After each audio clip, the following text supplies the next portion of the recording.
Dois textos que nós temos lido para os irmãos todos domingo. Gênesis capítulo 1, verso 27. Vamos ler juntos? Criou Deus, pois o homem, à sua imagem, a imagem de Deus o criou. Homem e mulher os criou. Amém? O outro texto que nós temos lido na carta de Pedro, né? A primeira carta de Pedro, capítulo 1, versos 29, versos 24 e 25. Leamos. Pois toda carne é como a erva, e toda a sua glória como a flor da erva. Seca-se a erva e cai a sua flor. A palavra do Senhor, porém, permanece eternamente.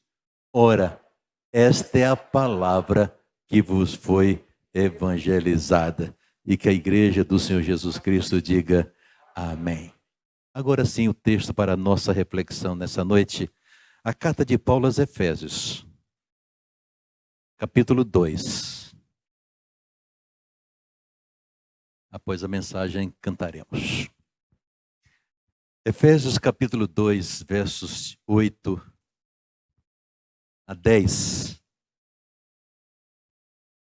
Diz assim: porque pela graça sois salvos, mediante a fé.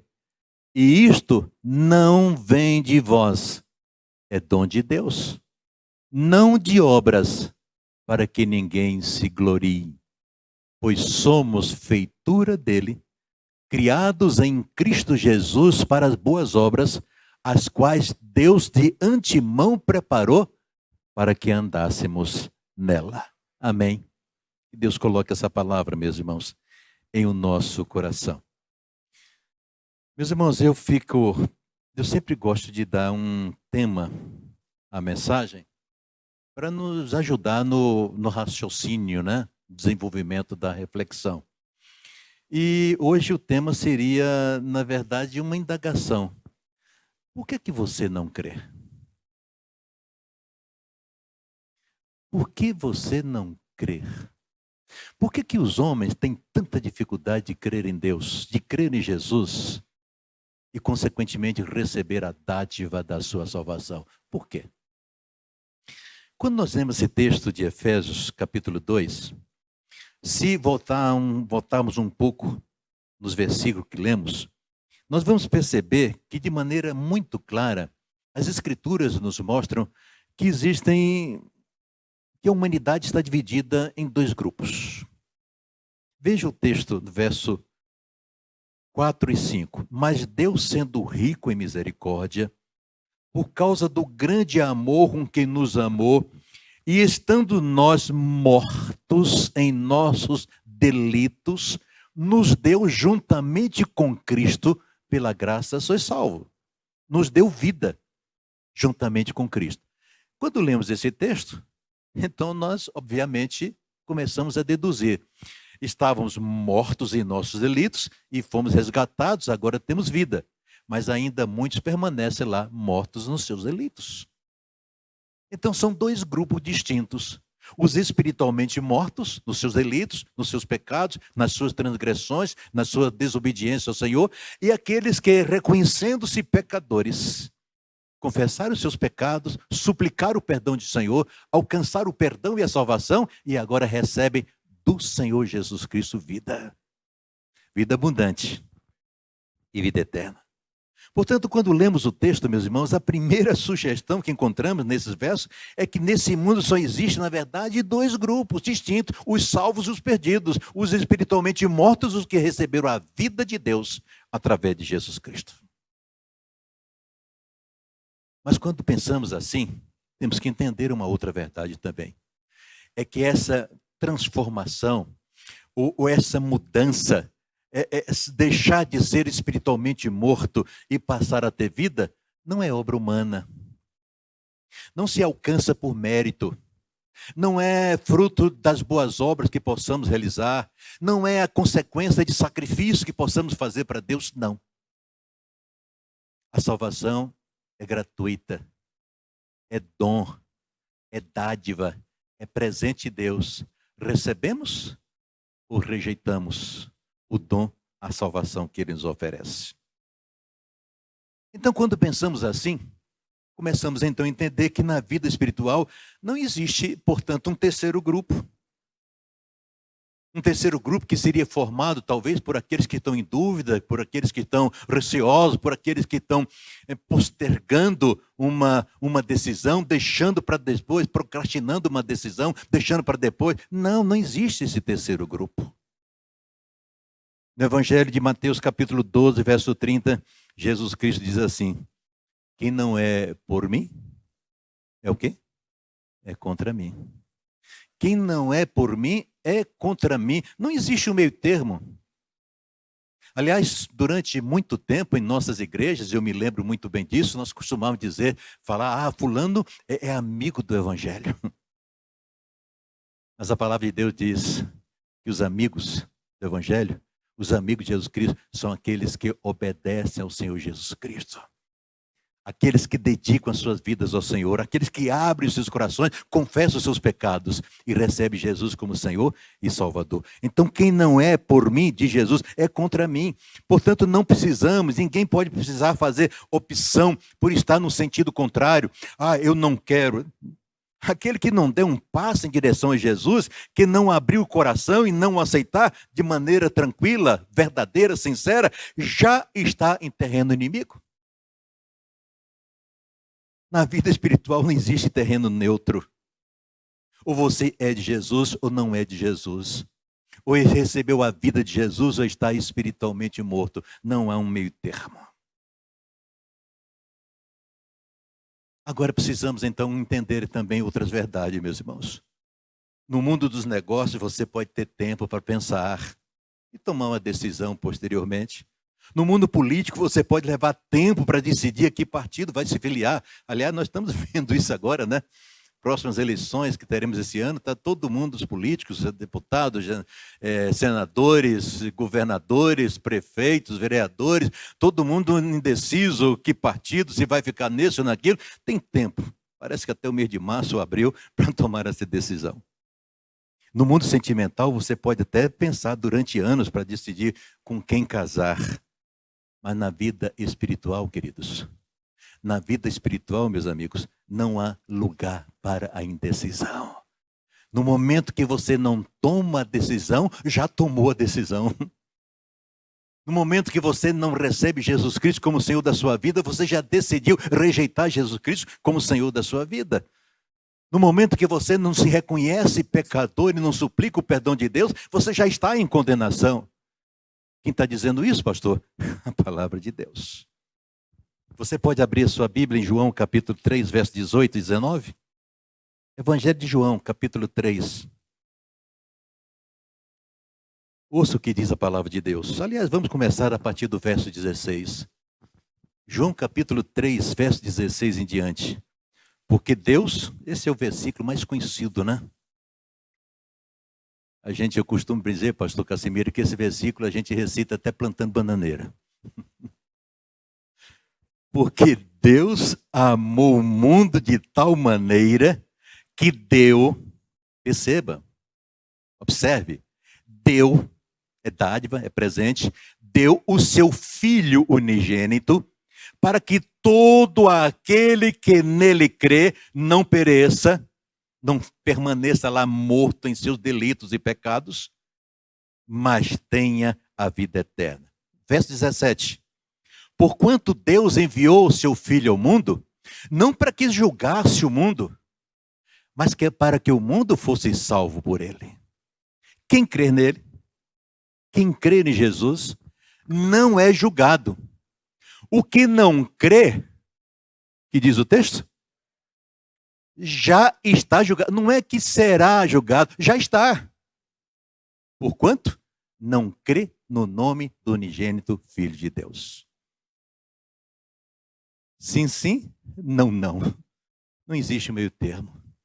Ou é com Jesus ou é contra Jesus. Mas eu acho maravilhoso a história de Jesus, a pessoa de Jesus, o psicólogo que foi, o mestre que foi. Você pode dizer o que quiser, Mas essa posição está dizendo, você está no lado oposto. Você está espiritualmente morto nos seus delitos, nos seus pecados, sem Cristo e sem salvação.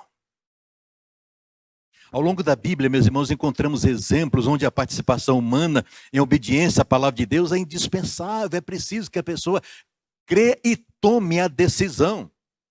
Aí eu me lembro de Jesus Cristo, quando ressuscitou a Lázaro. Está lá em João, capítulo 11. Se aproxima do túmulo e alguém diz, a sua irmã, a irmã de Lázaro, diz, olha, já está lá vários dias, já há um mau cheiro. Mas Jesus Cristo, antes de qualquer outra coisa, disse, tirai a pedra. E em obediência à palavra do Senhor Jesus Cristo, foi proporcionada naquele momento a realização de um milagre, a ressurreição de Lázaro. O impedimento de algumas pessoas é justamente isso, pessoas que têm pedras no seu coração. Mente embotada, endurecida, coração endurecido pela incredulidade, pelos vícios, pela promiscuidade, pela mentira, pela própria dureza do coração, pedras que impedem a realização de um milagre, a ressurreição daquele que está espiritualmente morto, para começar a experimentar uma vida nova, dada, oferecida graciosamente por Jesus Cristo. Em outra ocasião, encontramos também a Bíblia no Evangelho de João, Jesus Cristo transformando a água em vinho. Ali chegando ele diz, enchei d'água as talhas. E encheram em obediência à palavra de Jesus, e o milagre da transformação da água em vinho aconteceu. Lendo esse texto, eu fico imaginando alguns outros impedimentos que existem nas pessoas que não obedecem, que não querem se submeter à palavra do Senhor Jesus Cristo, estão acomodadas. Não são contra, aparentemente contra Jesus Cristo. Não sou contra, eu gosto, eu amo, eu acho maravilhoso o que Jesus ensina, mas essas pessoas não querem a transformação de suas vidas. Um passo, uma atitude, uma palavra, uma decisão, uma confissão, uma busca sincera da presença do Senhor. Não, e não há, portanto, a transformação dessas vidas. Então, diante disso, meus irmãos, eu quero fazer 3 colocações para que os irmãos possam estar nessa noite fazendo a reflexão e aplicando na sua vida. A primeira verdade, eu volto a dizer, só existem 2 grupos. Os que obedecem e os que rejeitam. Aqueles que abrem o coração para Jesus, aqueles que se comprometem com Jesus e os perdidos. Que procrastinam, que deixam para amanhã. Aparentemente não são contra, não. Volto a dizer, amam a palavra do Senhor, acham maravilhoso os ensinamentos de Jesus Cristo, a personalidade, a Jesus como personalidade, admiram, aplaudem. Mas essas pessoas, apesar de tudo isso, elas precisam entender que elas ou estão em um grupo ou em outro. Não existe um terceiro grupo. Ou está morto em seus delitos e pecados, ou recebeu a vida, ressuscitou com Cristo para uma vida nova. Aliás, esse é o símbolo do batismo, né? Quando as pessoas dão um testemunho público da sua fé, em obediência à palavra do Senhor, o batismo traz esse símbolo. As pessoas, quando são mergulhadas, elas estão simbolicamente dizendo, eu morri para o mundo, a velha criatura morreu com Cristo.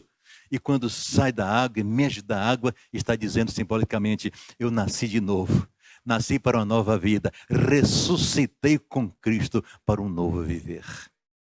Então, meu irmão, meu amigo, você que me ouve também através do YouTube, saiba disso. Entenda essa verdade. Ou você tem Jesus como Salvador, ou você está espiritualmente morto. A segunda verdade que o texto nos mostra em Efésios é que a salvação é pela graça. Graça é favor que não merecemos. Graça é uma coisa que nós precisamos, temos direito a ela, mas Jesus oferece graciosamente, gratuitamente. Nós não conquistamos, nós não temos méritos para termos a salvação. Olha, o morto não pode fazer absolutamente nada por si mesmo. Podemos estar diante de um cadáver, podemos dar beliscão, que ele não vai dizer ai, podemos gritar no ouvido dele, ele não vai se levantar, podemos dar ordem, e está ali morto. O homem espiritualmente é assim, não pode fazer absolutamente nada por si mesmo. É por isso que João 3,16 diz, Deus amou o mundo de tal maneira que deu. é dádiva, é presente, é ação generosa, misericordiosa, é fruto da compaixão de Deus. Então o apóstolo Paulo diz: pela graça sois salvos mediante a fé, e isto não vem de vós. É dom, é dádiva, é presente, graciosamente dada pelo Senhor. Se você quer, meu amigo, ter essa certeza de quando morrer, estará em comunhão com o Senhor por toda a eternidade, a decisão que precisa ser tomada é hoje, no amanhã, porque amanhã pode não existir para você. Talvez você esteja nesse momento dizendo: mas pastor, peraí, mas isso é muito radical. Mas eu quero fazer um apelo a você, não fica olhando para a sua conduta, não. Você fica dizendo, talvez: pastor, mas eu nunca matei ninguém, eu nunca roubei. Outros irmãos: eu nunca cometi adultério, eu sempre fui um bom pai de família, eu sou um bom filho, eu sou um bom profissional, eu sou honesto, eu pago meus impostos, nunca soneguei o imposto de renda. Você pode ter todos, isso deveria ser normal e comum para todos nós. É desejável para todos nós, mas não são essas coisas que conquistam a salvação e o perdão. Porque a salvação não é comprada, não é fruto de méritos pessoais, não é fruto de um sacrifício enorme que possamos fazer para o Senhor. Absolutamente é presente. O recebemos ou não recebemos? O aceitamos ou rejeitamos? Ou permanecemos mortos nos nossos delitos e pecados, ou ressuscitamos com Cristo para uma nova vida? Então, meu irmão, meu amigo, não há nada que possamos fazer que nos dê direito à salvação. Nós não temos direito à salvação. O apóstolo Paulo, grande apóstolo aos gentios, na sua carta aos Romanos, no capítulo 3, verso 23, ele diz: porque o salário do pecado é a morte. Porque o salário do pecado é a morte. Capítulo 3, verso 6, 23, 23, estou trocando aqui, né? Primeiro ele diz: todos pecaram e destituídos estão da glória de Deus. Ou seja, todos nós cometemos delitos, todos nós estamos espiritualmente mortos e, consequentemente, afastados da presença de Deus. Afastados da glória de Deus, afastados por toda a eternidade, mortos em nossos delitos e pecados. Capítulo 3, verso 23. E mais adiante, então, no capítulo 6, verso 23, ele diz: qual é a consequência desse pecado? O salário do pecado, a consequência do pecado, o resultado do pecado é a morte. É por isso que nós, se não temos Cristo como Salvador, estamos mortos em nossos delitos e pecados. O salário do pecado é a morte. Mas aí Paulo acrescenta, e graças a Deus, porque temos a continuação desse versículo: mas o dom gratuito de Deus, o dom gratuito de Deus, a bênção de Deus, a dádiva de Deus, o presente de Deus, a oferta de Deus, fruto da sua compaixão, fruto do seu amor, é a vida eterna em Cristo Jesus, nosso Senhor. Que coisa maravilhosa, meus irmãos, é pensarmos no amor de Deus, na grandeza, na misericórdia, na compaixão de Deus. Não podíamos fazer nada, absolutamente nada por nós mesmos, estávamos condenados a uma eternidade no inferno. A gente não gosta mais de usar essa palavra, não, mas na Bíblia existe, é verdadeiro. É perdição eterna. Mas Ele nos oferece a salvação. Não temos o direito, mas Ele nos oferece. Chegamos a esse mundo com a natureza pecaminosa. Nascemos egoístas. Vê como uma criança pequenininha, né? Já briga pelas coisas, já quer tomar do outro. É a natureza carnal, é a inclinação do coração, como falamos hoje pela manhã. Nosso coração é mau, é enganoso. Queremos sempre desobedecer, transgredir, queremos sempre aquilo que a gente acha que merece, mas não é assim. Não temos mérito. E aí vem a terceira verdade que o texto nos mostra, é que a salvação é pela fé. Pela graça sois salvos mediante a fé. A fé é o instrumento através do qual nos apoderamos da graça de Jesus. Ele oferece, eu preciso crer, eu preciso confiar, eu preciso aceitar. A graça é como a água pura e cristalina que cai de uma cachoeira abundantemente. E a fé é o copo que você usa para tirar dessa água e beber. A graça que nos salva. E a fé, através da fé que nós conquistamos essa bênção. Meus irmãos, a fé envolve, quando falamos em fé, ela envolve 3 verdades preciosas. Abra sua Bíblia no Salmo 37, versículo também que os irmãos conhecem muito bem. Salmo 37, eu quero chamar a atenção dos irmãos para 3 palavrinhas que se encontram nesses versículos. Verso 3 começa dizendo o seguinte: confia no Senhor. Confiança. A graça lhe é dada, você precisa receber e confiar de que essa graça é suficiente para que você saia da situação espiritualmente morta e passe agora para uma nova situação, vida com Cristo. É preciso confiar. O verso de número 5, entrega o teu caminho. Quem confia, se nós confiamos em Deus, nós entregamos a nossa vida a Ele, entregamos o nosso coração a Ele. Ninguém entrega um valor, um objeto de grande valor a uma pessoa desconhecida. Está passando alguém na rua, segura esse meu celular, esse meu tablet, esse meu computador, esse meu relógio aí. Não, você só entrega em quem você confia. Confia em Deus, entrega o teu caminho. E a terceira, verso 7, descansa no Senhor. A fé envolve, meus irmãos, essas 3 verdades preciosas. É preciso confiar, é preciso entregar e é preciso descansar. E muita gente ainda não consegue dar esses passos, todos eles. Há muita gente que até confia, mas não consegue se entregar. Eu sei que Deus é poderoso, eu sei que Jesus é maravilhoso, eu sei que Jesus morreu por mim, sabe todas essas verdades e sabe que é verdadeira. É verdadeiro, foi verdadeiro o sacrifício de Jesus Cristo, sabe que a salvação é verdadeira, mas não consegue entregar o seu coração.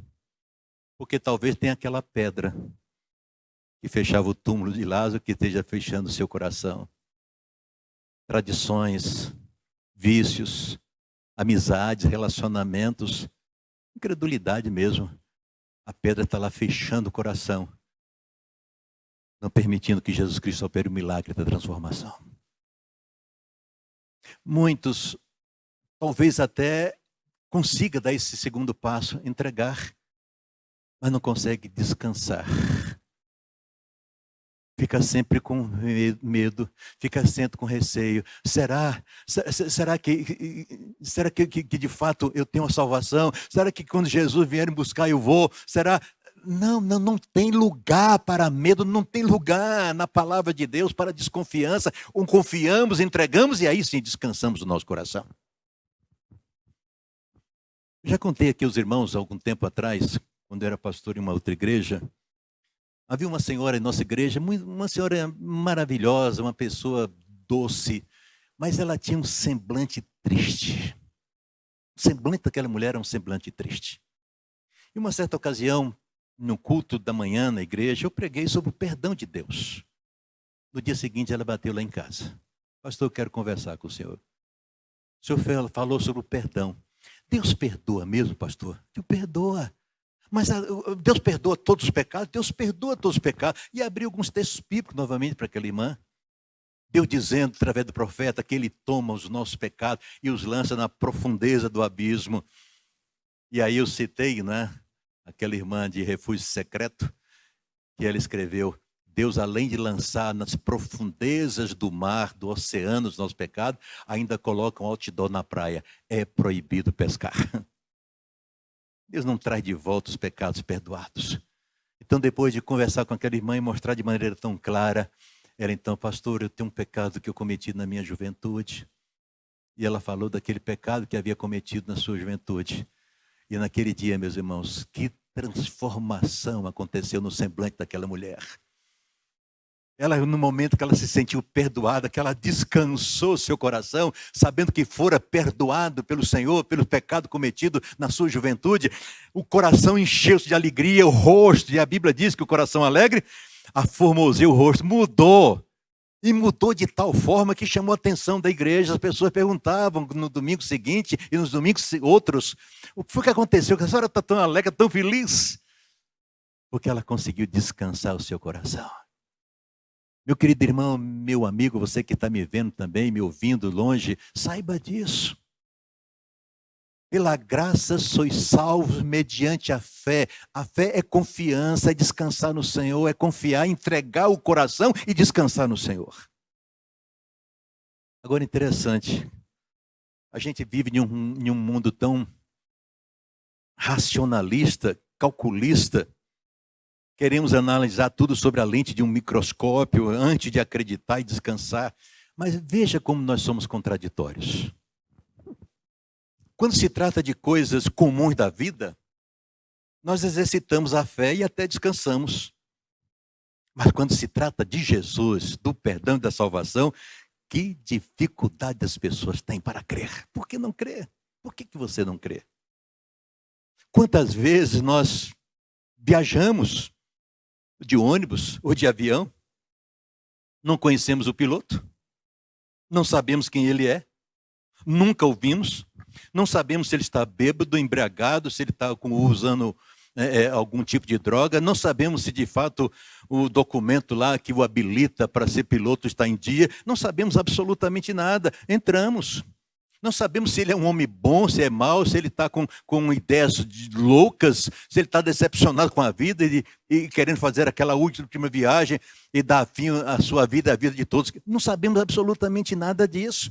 Mas entramos, procuramos a nossa poltrona, colocamos, relaxamos e alguns conseguem até dormir.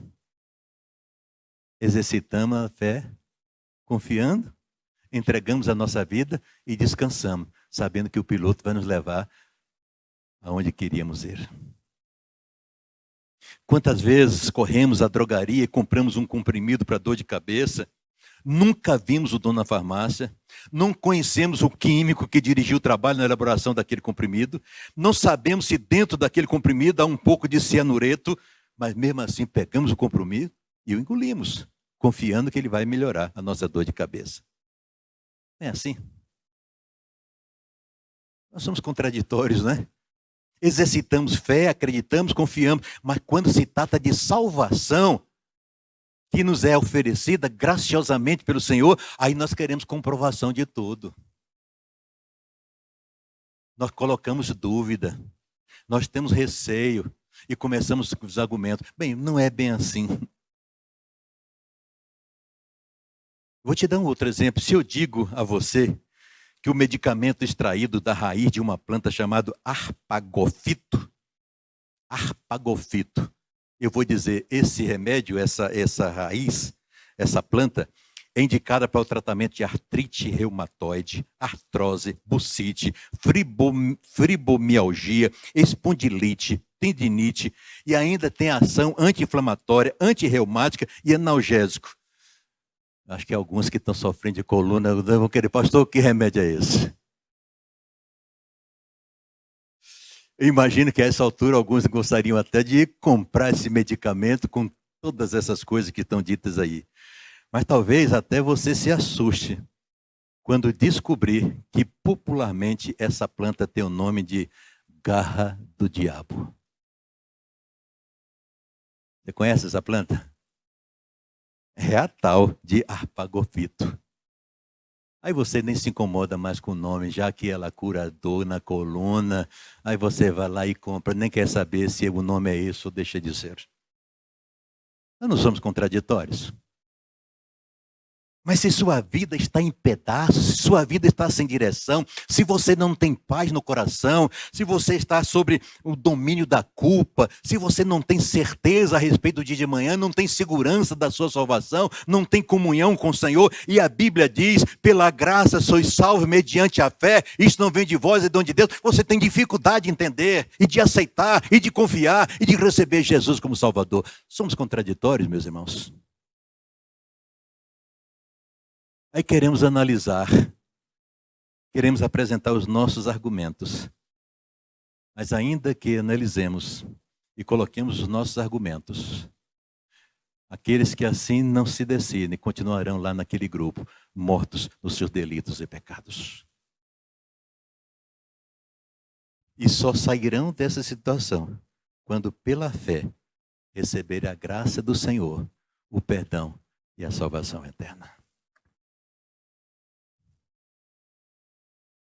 Eu estou caminhando para o final dessa reflexão. A necessidade de confiar, de entregar e descansar. A Bíblia diz que o diabo crê e estremece. Sabe quem é o Deus, o Todo-Poderoso, mas obviamente não se entrega e muito menos descansa. Então não basta dizer eu creio, é preciso entregar o seu coração, entregar a sua vida. Tem muita gente que se perderá na eternidade, mesmo crendo. A Bíblia diz, Jesus Cristo que ensina que muitos naquele dia, no juízo final, se apresentarão. Senhor, nós conhecemos o Senhor. Nós pregamos a tua palavra. Nós abençoamos vidas.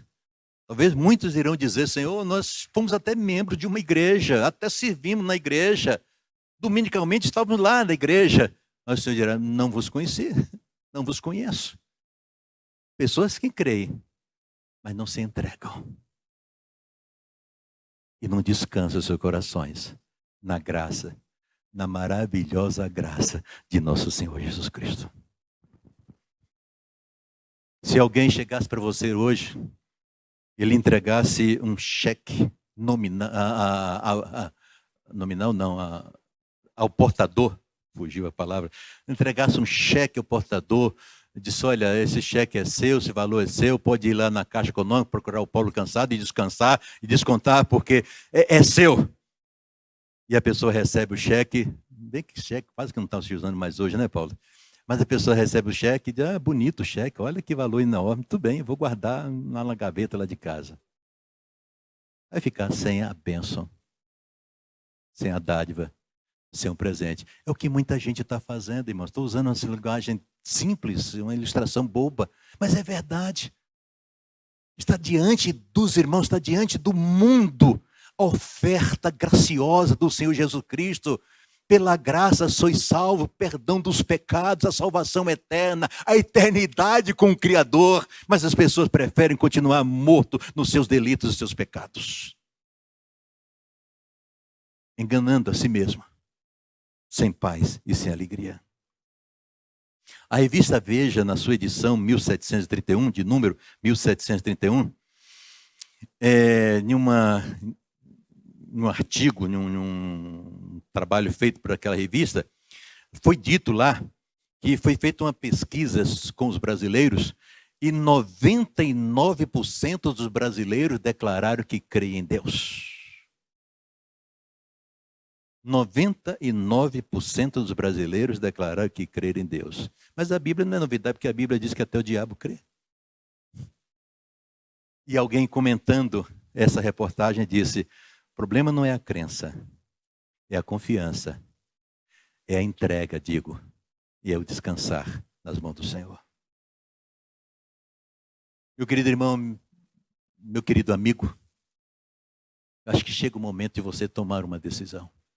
Se você já demonstrou que crê e já abriu seu coração para receber, confiando no Senhor Jesus Cristo, entregou seu coração, descanse. Descanse seu coração, porque a promessa é verdadeira. O homem falha, Deus não. O homem mente, Deus não. Deus não é homem para mentir.